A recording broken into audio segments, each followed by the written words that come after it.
Hey YouTube, Kai here. Welcome to another video. We're going to be installing the last bit of hardware on this beast.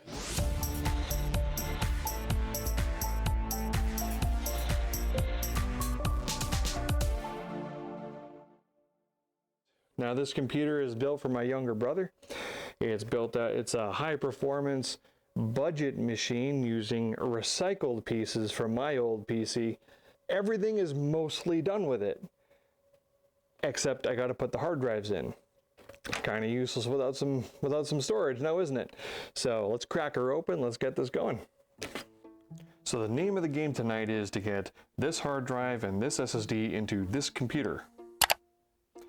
I got myself some mounting brackets for the main hard drive, and just in case I can't seem to get this SSD inside of the mounting bracket inside of there already, I brought it a couple more just in case. Let's get to it. So first thing is first, we need to get this side cover off.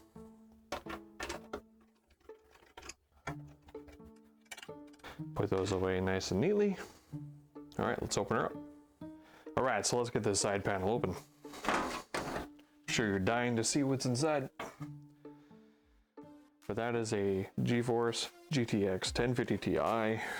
This is just a D-Link Wi-Fi card. We got ourselves a Thermaltake Smart 500 watt Asus H87 Plus motherboard.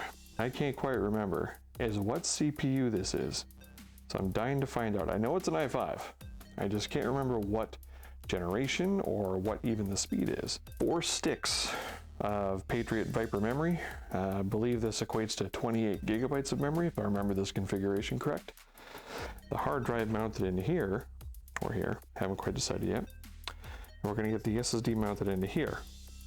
But if there is a problem with this, don't see why not, but if there is, I do have a mounter so I can put the SSD up here. So we'll start with the main hard drive. This is a 1 terabyte Seagate Barracuda. Pretty standard, 7200 RPM, nothing special, nothing to write home about. That's 1 terabyte of memory, which is more than he'll ever need. Now these mounting brackets, you do not have to do anything special with them. They require no special tools. You just pop them on.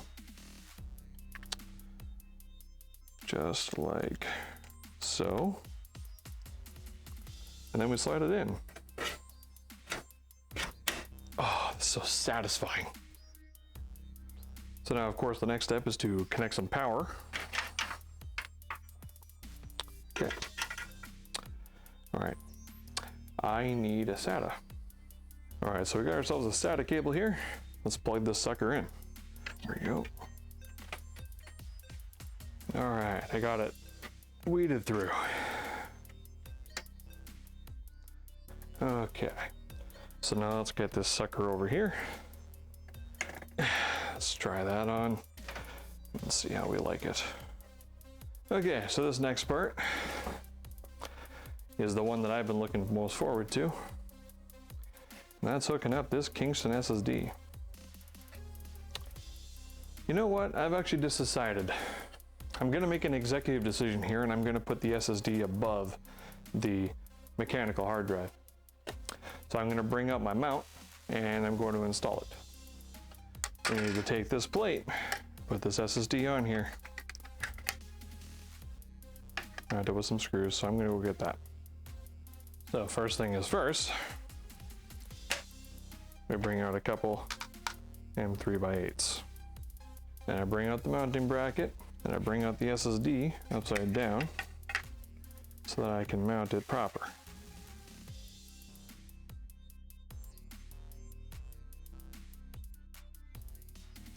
All right, now officially have our SSD mounted into a proper bracket. Now the next order of business is to simply put these brackets on here as well. They slide on pretty nicely, and then bam.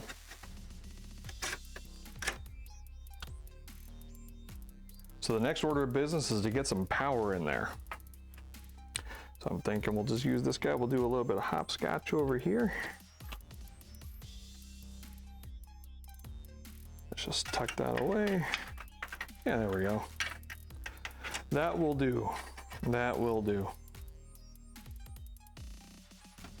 Now that we got the power, now it's time to put in the functionality, the motherboard hookup. There we go. That's looking pretty good. Now, when I was playing around with this guy, I kind of felt like I should probably feed it through the bottom bit here, and I think I'm still going to do that. But I like being able to tuck it in like that.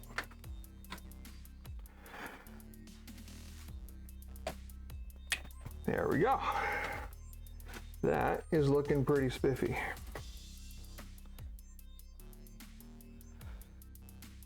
I'm going to be perfectly honest, I can't wait to fire this guy up. Well everyone, that's all I've got for this video. Please join me next time when we go ahead and install some software on this guy. Well, I sure hope Steven is going to be happy with this one.